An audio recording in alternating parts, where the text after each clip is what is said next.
जय राम जी की। श्री वाल्मीकि रामायण सुंदरकांड 63वां सर्ग।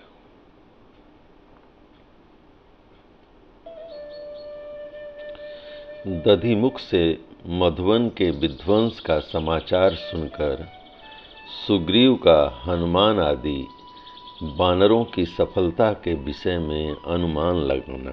जय राम जी की। बानर दधिमुख को माथा टेक प्रणाम करते देख बानर शिरोमणि सुग्रीव का हृदय उद्विग्न हो उठा। वे उनसे इस प्रकार बोले, उठो उठो, तुम मेरे पैरों पर कैसे पड़े हो? मैं तुम्हें अभय दान देता हूँ। तुम सच्ची बात बताओ, कहो किसके भय से यहाँ आए हो? जो पूर्णतः हितकर बात हो उसे बताओ, क्योंकि तुम सब कुछ कहने के योग्य हो। मधुवन में कुशल तो है न? बानर, मैं तुम्हारे मुख से सच सुनना चाहता हूँ। महात्मा सुग्रीव के इस प्रकार आश्वासन देकर पूछने पर महाबुद्धिमान दधिमुख बोले, राजन, आपके पिता ऋक्ष राजा ने, बाली ने और आपने भी पहले कभी जिस वन के मनमाने उपभोग के लिए किसी को आज्ञा नहीं दी थी, उसी का हनुमान आदि बानरों ने आज नाश कर दिया है।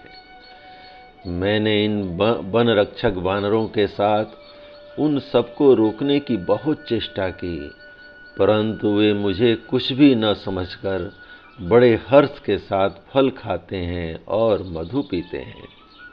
देव, इन हनुमान आदि बानरों ने जब मधुवन में लूट मचाना आरंभ किया, तब हमारे इन वन रक्षकों ने उन सबको रोकने की बहुत चेष्टा की, परंतु वे बानर इनको और मुझे भी कुछ नहीं गिन रहे और वहाँ के फल आदि का भक्षण कर रहे हैं।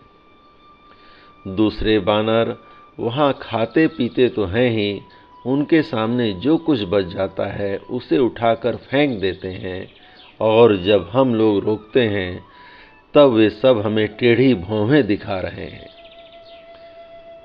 जब ये रक्षक उन पर अधिक कुपित हुए तब उन्होंने इन पर आक्रमण कर दिया। इतना ही नहीं, क्रोध से भरे हुए उन बानर पुंगों ने इन रक्षकों को उस वन से बाहर निकाल दिया।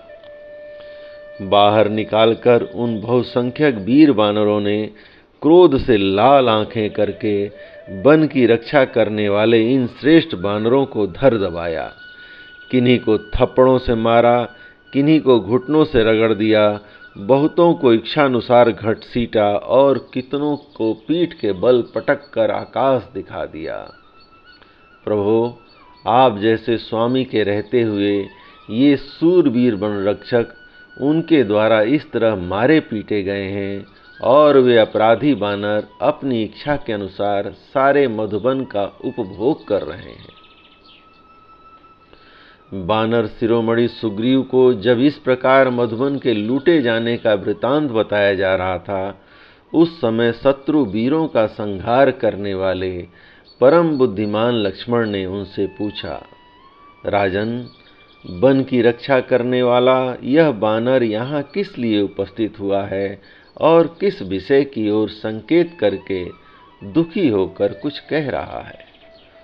महात्मा लक्ष्मण के इस प्रकार पूछने पर बातचीत करने में कुशल सुग्रीव ने यूं उत्तर दिया, आर्य लक्ष्मण, वीर बानर दधिमुख ने मुझसे यह कहा है कि अंगद आदि वीर बानरों ने मधुवन का सारा मधु खा पी लिया है।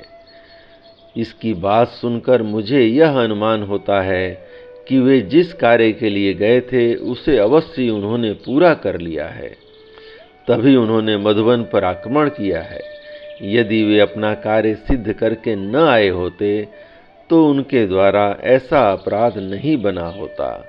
वे मेरे मधुवन को लूटने का साहस नहीं कर सकते थे।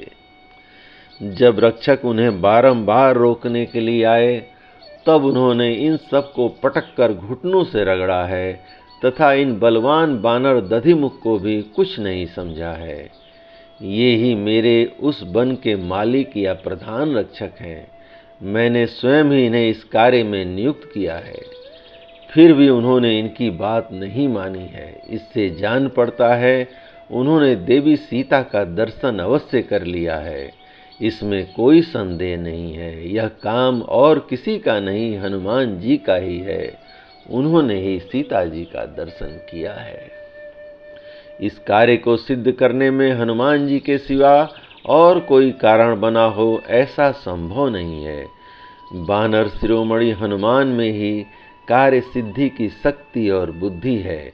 उन्हीं में उद्योग, पराक्रम, शास्त्र ज्ञान भी प्रतिष्ठित है। जिस दल के नेता जाम्बवान और महाबली अंगद हों तथा अधिष्ठाता हनुमान हों, उस दल को विपरीत परिणाम, असफलता मिले, यह संभव नहीं है। जय राम जी की। दक्षिण दिशा से सीता जी का पता लगाकर लौटे हुए अंगद आदि वीर बानर पुंगों ने उस मधुबन पर प्रहार किया है, जिसे पद दलित करना किसी के लिए भी असंभव था। उन्होंने मधुबन को नष्ट कर दिया, उजाड़ दिया और सब बानरों ने मिलकर समूचे वन का मनमाने ढंग से उपभोग किया। इतना ही नहीं, उन्होंने वन के रक्षकों को भी दे मारा और उन्हें अपने घुटनों से मार मार कर घायल कर दिया। इसी बात को बताने के लिए ये विख्यात पराक्रमी बानर दधिमुख, जो बड़े मधुर भाषी हैं, यहाँ आए हैं। महाबाहु सुमित्रानंदन, इस बात को आप ठीक समझें कि अब सीता जी का पता लग गया, क्योंकि वे सभी बानर उस वन में जाकर मधु पी रहे हैं। पुरुष प्रवर विदेह नंदिनी का दर्शन किए बिना उस दिव्य वन का, जो देवताओं से मेरे पूर्वज को वरदान के रूप में प्राप्त हुआ है, वे विख्यात बानर कभी विध्वंस नहीं कर सकते थे। सुग्रीव के मुख से निकली हुई कानों को सुख देने वाली यह बात सुनकर धर्मात्मा लक्ष्मण श्री रामचंद्र जी के साथ बहुत प्रसन्न हुए। श्री राम के हर्ष की सीमा न रही और महायशस्वी लक्ष्मण भी हर्ष से खिल उठे।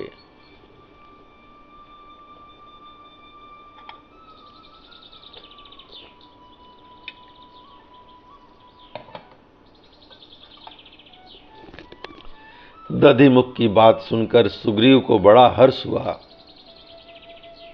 उन्होंने अपने वन रक्षक को फिर इस प्रकार उत्तर दिया,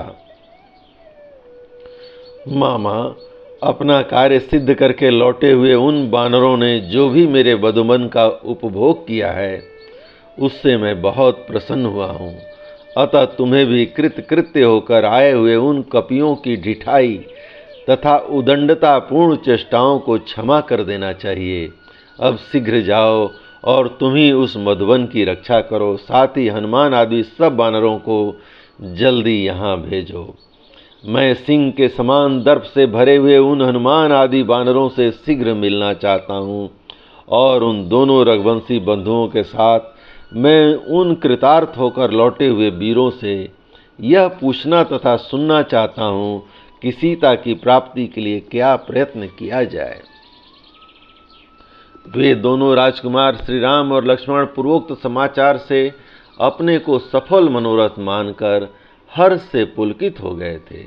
उनकी आंखें प्रसन्नता से खिल उठी थीं। उन्हें इस तरह प्रसन्न देख तथा अपने हर्षोत्फुल्ल अंगों से कार्य सिद्धि को हाथ में आई हुई जान बानर राज सुग्रीव अत्यंत आनंद में निमग्न हो गए। जय राम जी की। इस प्रकार श्री वाल्मीकि निर्मित आर्ष रामायण आदि काव्य के सुंदर कांड का 63वां सर्ग प्रभु श्री राम की कृपा से पूर्ण हुआ। जय राम जी की।